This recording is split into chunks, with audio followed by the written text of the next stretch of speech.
Hi, welcome to the next lesson in this section of Engage.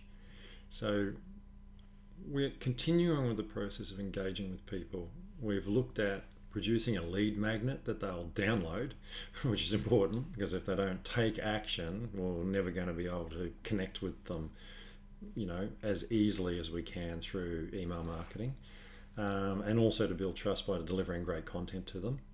Social media is good for that, but it's still a really hard medium, and email is a far more efficient way in a lot of cases to do that. Now, there is other options available to you, don't get me wrong. We can deliver a lead magnet via SMS these days. So if it's a video, you can collect their number and send an SMS to them with a link to watch a video. So there is lots of ways to do that, but if you can't use that SMS within your business, then it's of no use to you. So email is still a powerful way, and in fact growing more powerful because a lot of companies went away from it. So people, in fact, quite often get less emails than they used to because a lot of quality businesses stop sending them. So they do look forward to good quality information. I know I do. There's certain newsletters that I sign up for that I think are really important to get. But the key element here is that we've looked at the development of lead magnet. We've looked at using a system like Mailchimp to collect the email addresses and then to deliver the lead magnet. But what do we need to do after that to kind of continue to build trust? And so we're going to look at growing trust through content, and that's kind of still using our autoresponder system, but building it into something a little bit more than just collect email address, deliver lead magnet. So the key element of engaging with people is it's all about building trust. So let me tell you a little bit of story. Now, maybe I should have told you this one earlier, but it doesn't really matter. With my lesson plans site, when I first started out, this back in 1996 through the 80s, I used to get a lot of traffic, 300-400 visitors a day at least, which was good traffic in those days, and it was growing. But when I looked at the number of books I actually sold compared to the number of people that came to the website, it was under 1%. Okay, so 0.01%, which is very small. So every 1,000 visitors, I'd sell a book. Okay, so as time grew, I was telling 3-4 books a day. I had good traffic going, but I realized that I was actually missing a lot of those people. And so the biggest element was they didn't know me. They were from America mainly, and so why would they know someone out here in the middle of the bush in Australia? So I had to do something to build trust so that they would actually buy my products. They didn't know whether I was a good teacher. They didn't know whether my content was good. There was examples there, of course, but it's not the same. So I put together a very, very simple autoresponder, and what it was called was Tip of the Day. So each teacher would sign up, and each day they'd get a tip sent to them by email, and it was just like one sentence and a link. So it was a great place to get free pictures of animals that kids can color. Okay, just for primary school, because that was my target market, or elementary school in the States. And it would be a link to a site that had all these black line masters that people could download and color in. So really useful. And then people could bookmark those and store them. And I know, talking to people years later, they used to store the emails as well, because then they remember, where was those pictures? And they do a search, for it. Okay, so they went out every single day. Each day just a tip. And on the 10th day, I would make an offer for my book, my main book, which was 60 Lesson Plans for Tired Teachers, the one we talked about earlier, which was $37 US. And out of that, the conversion ratio was 11%. So 11 out of 100 people that got that email on the 10th day would buy the book. Well, that's a big increase, 0.01% to 11%. I worked it out, and I'm absolutely hopeless at maths, but I think it's over 100,000% increase. So by sending out those tips, it showed that as a teacher, I understood teachers. I understood what they needed for their classroom. And look, I was a computer specialist, so I was working teaching teachers how to use computers. So I knew what they were looking for. I knew what teachers needed, and I'd had years in the classroom myself. So I knew what primary school teachers used in their curriculum throughout the world. There was things like, every school does dinosaurs, for example. We all did it when we were at school, and they're still doing it today. So I knew what sort of resources teachers would need. By putting that out, it actually built trust. Yeah, he does know. And then when the offer came for the book, there was a little discount on there, of course. You've got to make it tasty. And people would snap it up. And then If they bought that book, they'd go on and continue on with tip of the day, and then they'd move to a slightly different list. And then 10 days later, they get an offer for the second book, which was another 60 computer lesson plans for tired teachers.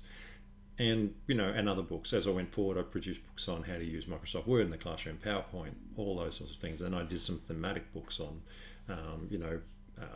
themes like dinosaurs and, activities that people could do on the computers, around dinosaurs. So I was able to keep selling to people because the list just kept going out and I sent regular information to them. Now, you're not probably going to be doing one every single day, but it is worth thinking about. It may be in your industry that there is a place there for that.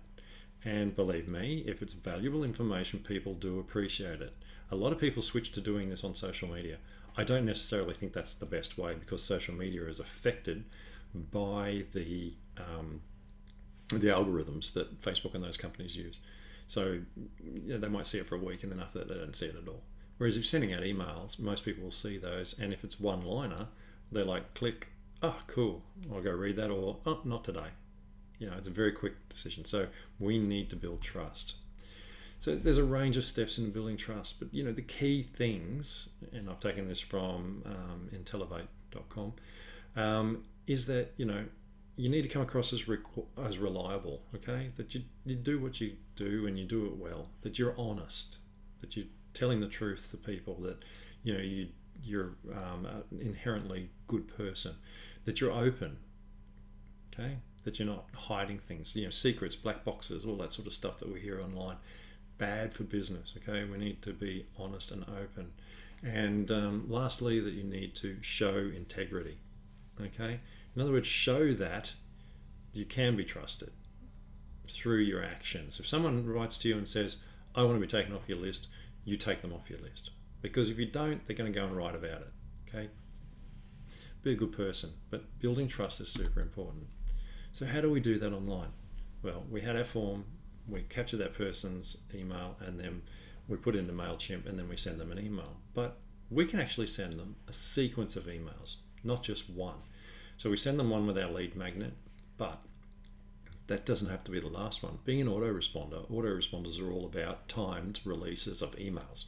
So you set up a series of emails and you release them over a period of days. So think about that. Okay, you got your first one and then a couple more. So day one, email sent immediately. That is your sending your lead magnet to the people. Day two, you send a second one. Day three, give it a break. Day four, you send another one. Day six, leave a little bit of space between them. Don't punch them out every single day. I just don't think that's wise, unless it is 7 things in 7 days, or it's a challenge or something like that you've developed. That day one, they need to do this. So I had one, for example, 21 days to Twitter success. When we saw that in the lead magnets, well, I actually had set that up at one stage as a lead magnet. So each day it took one day, and each day they got one thing to do in Twitter that day, and they learned how to use Twitter. So you can do that, but for most real world businesses, that's not necessarily an option, and you may feel like you're flooding people's email boxes. So I find like 4 to 6 emails is enough. And then after that, if people, even if they buy or they don't buy, you drop them onto your once a month or once a week, whatever it is, updates. Now, I use the word newsletter loosely because it's a term we understand when we get a newsletter. But please don't send newsletters out. Send updates, send market information, product updates, whatever it happens to be in your industry that people are going to be interested in. Don't send a newsletter. People don't want newsletters. They want updates. They want information. They want information they can learn and apply in their business or in their life. So, harking back a little bit here to my sequence of daily tips, you'll see you've got a welcome email, then 2 days later a content email, 2 days later again we've got another content email, and then 2 days later we get an email but it has an offer in it. And that offer might be, yes, they join your club, or they buy the product, or they book a service, whatever it happens to be, or no, they just continue on and they go into your newsletter, or your updates as I prefer to think of them, on a monthly basis. So you're kind of sorting people a little bit there. One, you get a sale. Either way, whether they say yes or no, they still get your newsletter. So don't, if they buy, don't take them off your list, okay? You still want to keep updating them, don't you? Because, when you release new products, you want them to see those. You want them to be up to date with what's happening in the industry that might be helpful in their life. So don't just write them off if they do actually take action, because some people do that. Make sure that they do just continue on to your newsletter. So that brings us kind of to the end of this week. It's a really short week, but it requires a lot more work for you. You need to plan out an email sequence. Just start with 4, okay? Nice and simple. So what content are you going to put in your 4 emails? And what's it going to be about? So let's come up with a little example. Just say you're a car broker, okay? So you're a car broker. Your first email might be about what a car broker does and how it can save them money. So how you can save money using a car broker. And you might do a video. So in your email, you have a little bit of information, and then you have a picture of a video that they can click, which is a link. And that link then takes them to the site where they can watch that video. Remember, you can't put the video in the email, and even if you can, don't do it, okay? Because it's just not a good idea. The next one might be, some tips of working with a car broker to get the best price. In other words, things you should do before you go to the car broker. Like, you have to know the specific model, you have to know what color you want, you have to know what features you want, and then they can go and get you a great price, and so on. So there doesn't have to all be just text. It can be video, it can be text, it can then be testimonials for your third one is a great one. A couple of stories. Now you might include a video one and and have it written, and then have the video where they can go and watch a real person actually say it. And number 4, could be a call to action, or it could be some more information. I want you to go and do this. I want you to write it out. Get a piece of paper, or open a text file and write out your lead magnets, okay? And then once you've done that, if you need to record a video, go and record the video, whatever it is. Then go to Mailchimp and add a new campaign sequence. Again, go and look at the how-to files. But it's called a campaign. It's an autoresponder